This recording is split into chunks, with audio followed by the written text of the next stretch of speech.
윤 대통령에 대한 헌법재판소의 판결이 오는 4월 4일 결정됐다고 보도를 냈습니다. 윤 대통령의 탄핵은 기각이 확실하다 이렇게 나오는 여러 가지 근거들이 있습니다. 이재명이 마은혁을 임명하지 않으면 한덕수와 최상목을 감방에 집어넣겠다고 했습니다. 그뿐 아닙니다. 윤석열 대통령 탄핵안이 각하될 것 같자 윤 대통령 복귀, 유혈 사태를 불러올 것이라고 했습니다. 이재명 발언은 성남국제파가 피를 보겠다며 푼돈을 요구하는 것이 아닙니다. 마치 북한이 서울을 피바다로 만들겠다는 식입니다. 즉 이 나라를 먹기 위해서는 수단과 방법을 가리지 않겠다는 국민을 향한 선전포고입니다. 이재명이 벌이겠다고 협박하는 전쟁은 이 나라 국민을 멱살을 잡는 것입니다. 쌍탄에게 줄탄핵을 하다니? 민심이 두렵지도 않나? 혹시라도 이런 생각을 한다면 이재명을 모르는 것입니다. 이재명은 이번에 윤석열 대통령 탄핵을 못하면 자신이 정치적 생명을 물론 이재명이 명주를 끊긴다는 것을 압니다. 이판사판입니다. 의회 다수 권력이 이재명 같은 괴물 정치인 손에 쥐어졌을 때 무시무시한 흉기가 되는 것입니다. 쌍탄핵 줄탄핵의 법대로 어쩌고 하다가는 정부와 국민의힘은 단발마도 그 비명조차 못 지르고 갈 것입니다. 이재명이 달게 모가지를 비틀 작정입니다. 그래도 새벽이 온다? 천만의 만만해입니다. 영원한 어둠 칠흑 같은 어둠 속에 우리는 이재명의 노예로 살게 됩니다. 자유가 아니면 죽음을 달라고 우리 모두가 일어서야 할 때입니다. 헌재가 경찰에게 4월 4일 날 헌법재판소의 시설보호 등급을 격상해달라고 요청을 했습니다. 헌재 출입기자들에 따르면 일반 재판 선고를 하고 나면 당일 문영배와 이미선의 퇴임 축하를 하게 되고 축하 만찬이 예정되어 있습니다.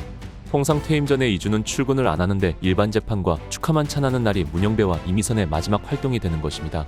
민주당에서는 바로 비상소집을 했습니다. 정청래는 국회 법제사법위원회 위원장이 헌법재판소로부터 윤석열 대통령 탄핵 심판 선고 기일이 4일 오전 11시로 지정됐다고 밝히면서 헌재로부터 연락받았습니다라며 자신의 페이스북에 이 같은 내용의 게시글을 올렸습니다. 선고기일 통지를 알리는 헌법재판소의 공문사진도 함께 올렸습니다.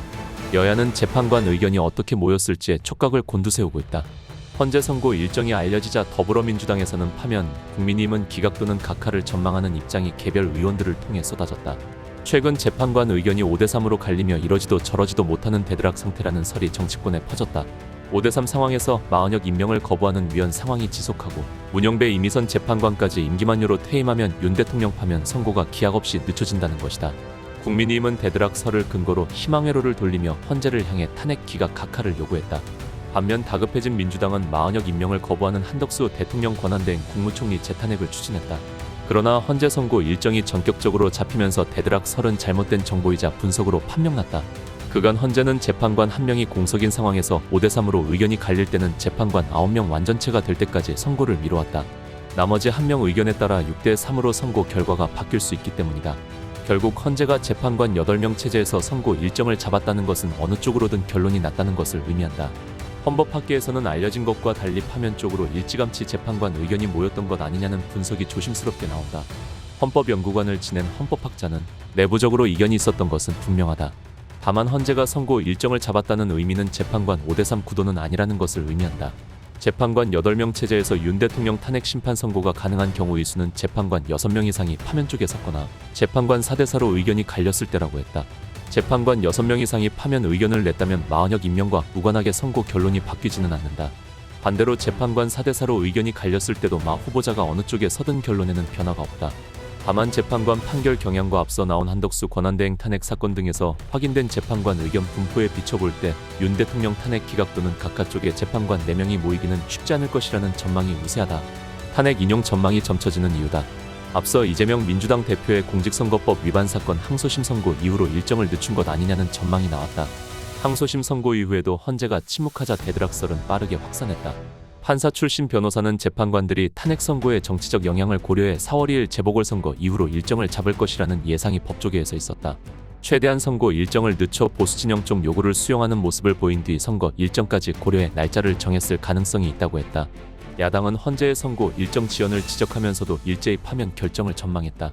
박찬대 민주당 원내대표는 기자회견에서 4일에 선고하게 된 것을 그나마 다행이라고 생각한다. 지금의 내란 상황을 진압하고 종식할 최고의 판결은 의심 없이 내란 수계 윤석열의 파면뿐이라고 했다.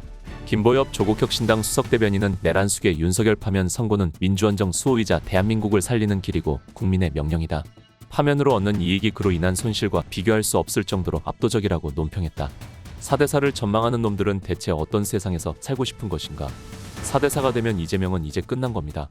윤 대통령이 자리에 있으면 이재명은 선거법에 따라서 재판이 빨리 끝나게 되고 그 다음에 당선 무효형 그리고 피선거권이 박탈되고 434억 반납하고 그 다음 재판이 쭉 이어져 옵니다. 그래서 신속하게 재판하고 구속 이런 절차가 남아 있습니다. 이어 윤석열이 이겼다. 의대생 95% 전원 복귀. 의대 40곳 중 38곳 전원 복귀. 1년 만에 학사 정상화 목전. 정부의 의대 증원 발표에 반발하며 집단 휴학으로 파행했던 의대 교육이 1년여 만에 정상화를 목전에 뒀다. 의료계와 대학 등에 따르면 이날 기준 40개 의대 중 38곳의 의대생 사실상 전원이 1학기 등록 또는 복학 신청을 마쳤다. 교육부 역시 전원의 의미에 대해 100%가 아니라 정상적인 수업이 가능한 수준이라고 밝힌 바 있습니다.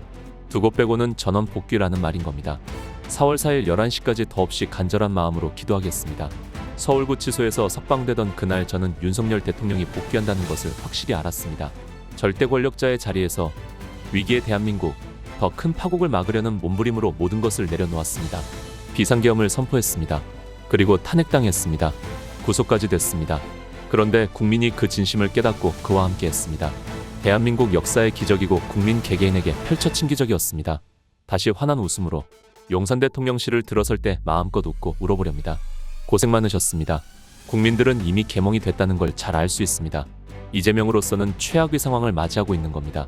뒤집어보려고 온갖 쇼를 다 했지만 결국 정의에 이기지 못했습니다. 지금부터는 이재명을 철저히 감시하고 민주당을 감시해야 할 때입니다. 다음 시간에 뵙겠습니다.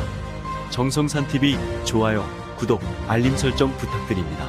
감사합니다.